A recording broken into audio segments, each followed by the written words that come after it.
Audio Jungle.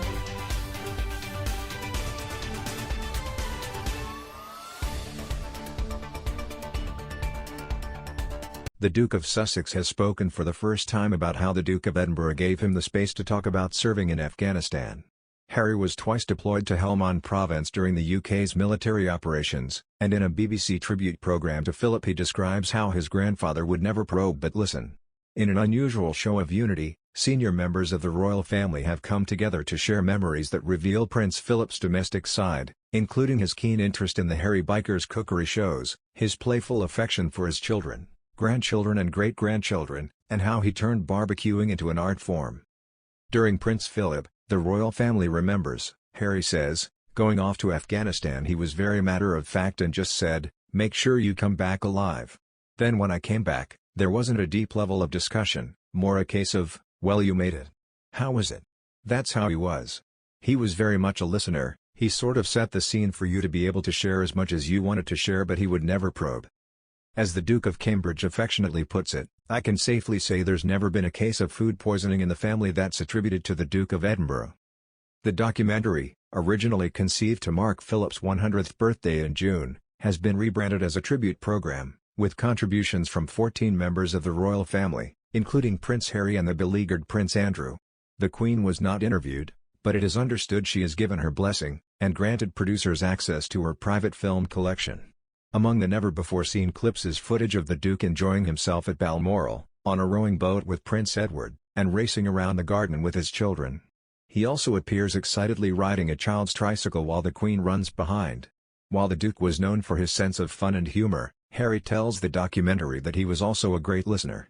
When Harry joined the household cavalry on the front line against the Taliban in Afghanistan, forcing him to miss the traditional Sandringham Christmas, Philip was very pragmatic about the danger.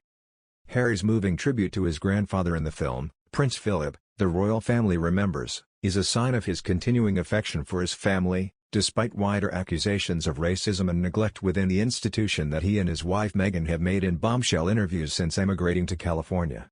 The military, however, will always be the thread which binds senior royals together. The Duke served in the Navy and had a number of honorary military appointments, inherited by Harry until he stepped down from royal duties. The Prince of Wales reminisces in the film about the fact that his father was primarily a naval man.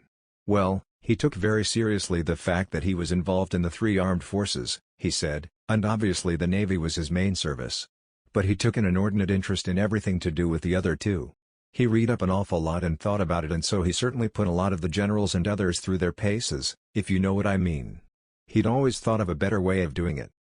Prince William, who trained as an army officer but has undertaken attachments with the RAF and Royal Navy, added, "He's always set a very good example about how we have to look after the welfare of the military and represent them, and be there for them, and understand the trials and tribulations that they all go through."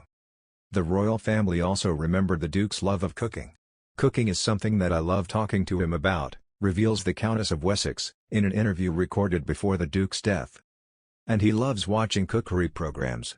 Harry Biker's I think is one of his favorites. He adored barbecuing and he turned that into an interesting art form," said Prince Charles. "And if I ever tried to do it, I could never get the fire to light or something ghastly, so he'd say, 'Go away.'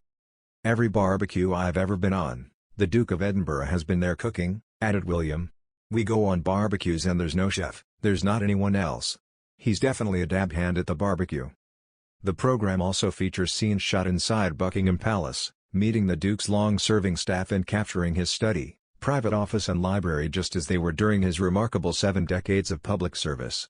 Oxford Films, the production company behind the program, previously made Our Queen at 90, for ITV in 2016.